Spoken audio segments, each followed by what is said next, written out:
Hello, ਆਪ ਸਭ ਨੂੰ ਪਿਆਰ ਭਰੀ ਸਤਿ ਸ੍ਰੀ ਅਕਾਲ। ਤੁਸੀਂ ਦੇਖ ਰਹੇ ਹੋ ਕੰਗ ਸਟੇਟਸ ਤੇ ਅਸੀਂ ਅੱਜ ਤੁਹਾਡੇ ਵਾਸਤੇ ਇੱਕ ਹੋਰ ਨਵਾਂ ਇਫੈਕਟ ਲੈ ਕੇ ਆਏ ਹਾਂ। ਇਸ ਇਫੈਕਟ ਦਾ ਲਿੰਕ ਤੁਹਾਨੂੰ ਵੀਡੀਓ ਥੱਲੇ ਮਿਲ ਜੂਗਾ, ਉੱਥੇ ਜਾ ਕੇ ਤੁਸੀਂ ਡਾਊਨਲੋਡ ਕਰ ਸਕਦੇ ਹੋ। ਬਹੁਤ ਵਧੀਆ ਇਫੈਕਟ ਹੈ, ਤੁਸੀਂ ਵੀ ਦੇਖ ਸਕਦੇ ਹੋ। ਤੇ ਇਹਦੇ ਵਿੱਚ ਤੁਹਾਨੂੰ ਆ ਬਾਰਡਰ ਵੀ ਮਿਲ ਜਾਏਗਾ, ਥੱਲੇ ਲਿੰਕ ਦੇ ਦਾਂਗੇ। ਤੇ ਰੈੱਡ ਸਕਰੀਨ ਤੇ ਫੋਟੋ ਵੀ ਤੁਹਾਨੂੰ ਮਿਲ ਜੂਗੀ, ਤੇ ਡਾਊਨਲੋਡ ਕਰ ਲਿਓ। ਜੇਕਰ ਤੁਹਾਨੂੰ ਇਹ ਵੀਡੀਓ ਵਧੀਆ ਲੱਗੀ, ਲਾਈਕ ਸ਼ੇਅਰ ਜ਼ਰੂਰ ਕਰਿਓ ਤੇ ਚੈਨਲ ਨੂੰ ਸਬਸਕ੍ਰਾਈਬ ਕਰ ਲਓ ਅੱਗੇ ਦੀਆਂ ਵੀਡੀਓ ਦੇ ਨੋਟੀਫਿਕੇਸ਼ਨ ਲਈ। ठीक है जी। सब तो पहला असी अपना काइनमास्टर ओपन करांगे। काइनमास्टर ओपन करने तो बाद प्लस ते क्लिक करके 1.1 वाला साइज़ ले लांगे। 1.1 वाला साइज़ लैन तो बाद फिर तुम अपनी फोटो ले लेनी है जिते तुम स्टेटस तैयार करना है। आ रही फोटो साड़ी अही ले लेने।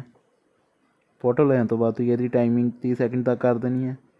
30 सैकेंड तक करने तो बाद तुम पहले नंबर पर क्लिक करके तो इनू -50 तक कर देना है। ठीक है, फिर तुहाडा इफैक्ट सही तरह पेगा। ठीक है, उस तो बाद असी लेयर पर क्लिक करके अपना बॉर्डर ले लें। बॉर्डर तुम इत्थे क्लिक करके इदा कर देना, ये तुहाडा सही तरह पै जाएगा। उस तो बाद तुम इसकी टाइमिंग एंड तक कर देनी है। एंड तक करन तो बाद थले चल जाना, तो इत्थे करन तो बाद तुम स्क्रीन कर देनी है। स्क्रीन करन तो बाद तुहाडा इदा बॉर्डर पै जाएगा। इदा सैट होने तो बाद तुम लेयर पर क्लिक करके अपना रैड स्क्रीन स्टेटस ले लेने ही। अपना रैड स्क्रीन स्टेटस लैन तो बाद तुम थोड़ा जिहा छोटा कर लेना तो इत्थे एक सैट कर देनी है। तो यदि क्रोमा की ऑन कर देनी है तो नीचे वाला -0 तो फिर ओके कर देना। तुम उत्ते ओके करन तो बाद तुम थोड़ा थले चल जाना, तो इनू 10 तक तुम ठीक तरह कर देना। 10-11 तक कर लियो जिन्ने तक करना है सही तरह। ठीक है, अभी 17 तक किया है। ठीक है, उस तो बाद असी बाकी हिस्सा रख लेना उन्हें।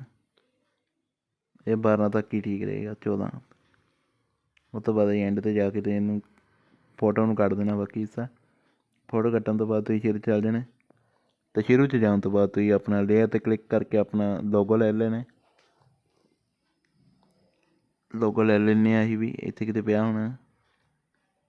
1 मिनट लगूगा, अं ले लेना बस। तुने आ वाला लोगो ले लेना। जेकर तुम इदा लोगो बनाने थले वीडियो दी है, उत्थे जाके तुम देख सकते हो। सब तो पहले तुम इन्हू छोटा करके उत्ते के सैट कर देना। उत्ते सैट करन तो बाद तुम 3 डॉट पर क्लिक करके सेंड टू बैक कर देना, तो इत्थे क्लिक कर देना। तो इत्थे ओके करन तो बाद प्लस ते करके इन्हू थले लै जाना। तुम इदा इत्थे करन तो बाद थोड़ा होर अगे करना, तो फिर प्लस ते कर देना, तो इनू इत्थे लै जाना। उस तो बाद थोड़ा होर अगे करांगे, इत्थे करके फिर प्लस ते करके फिर इन्हू थले लै जाना। थले लैके जाने तो बाद तुम इन्हू प्लस ते करके तो इत्थे लै जाना। इदा तुहाडा सही तरह लग जाएगा। उस तो बाद असीं लेयर पर फिर क्लिक करांगे। लेयर पर क्लिक करन तो बाद तुम अपनी दूसरा लोगो ले लेने ही अपना। ठीक है जी,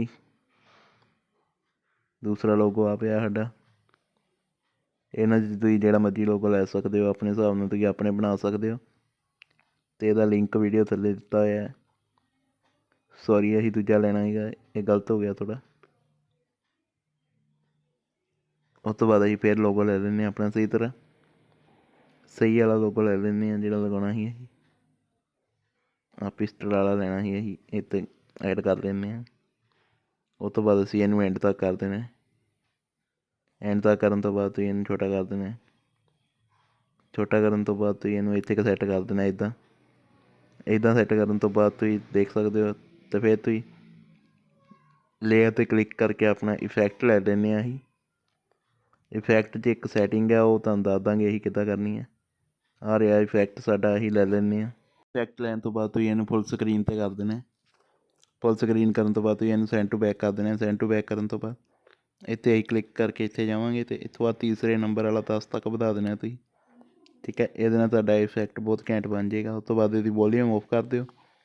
तो उस तो बाद असीं की करांगे, इत्थे जाण तो बाद इसकी स्क्रीन कर देंगे। स्क्रीन करन तो बाद तुसीं देख सकते हो चला के। तुसीं भी अपना स्टेटस एक बार चला के जरूर देख लिओ, तो तुसीं देख लो कि सही तरह तैयार हो चुका है ना।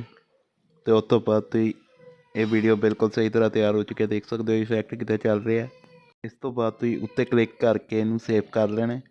जिहड़ा मर्जी तुसीं इन्हां चों रेशो लै सकदे हो। इनू डाउनलोड कर लो, फिर ये तुहाडा फोन च सेव हो जाएगा। इदां असीं बाकी दा हिस्सा कटता है, वो सेव हो चुका है, देख सकते हो तुसीं। इस तो बाद असीं अपनी क्रॉप ऐप ऑन करांगे, तो वीडियो नूं क्रॉप कर लांगे, क्योंकि ये दूजे साइज़ की वीडियो इत्थे क्लिक करके इत्थे करांगे। ਤੇ ਥੱਲੇ ਨੂੰ ਕਰ ਦਾਂਗੇ ਤੇ ਉੱਤੇ ਨੂੰ ਕਰ ਦਾਂਗੇ। ਇੱਦਾਂ ਤੁਹਾਡਾ ਇਹ ਸਹੀ ਤਰ੍ਹਾਂ ਹੋ ਜਾਏਗਾ ਕਰੋਪ। ਜੇਕਰ ਤੁਹਾਨੂੰ ਸਾਡੀ ਵੀਡੀਓ ਵਧੀਆ ਲੱਗੀ ਤਾਂ ਲਾਈਕ ਕਰਿਓ ਅਤੇ ਚੈਨਲ ਨੂੰ ਸਬਸਕ੍ਰਾਈਬ ਕਰ ਲਓ ਅੱਗੇ ਦੀਆਂ ਵੀਡੀਓ ਦੇ ਨੋਟੀਫਿਕੇਸ਼ਨ ਲਈ। ਧੰਨਵਾਦ ਤੁਹਾਡਾ ਸਾਡੀ ਵੀਡੀਓ ਦੇਖਣ ਲਈ। Subscribe channel.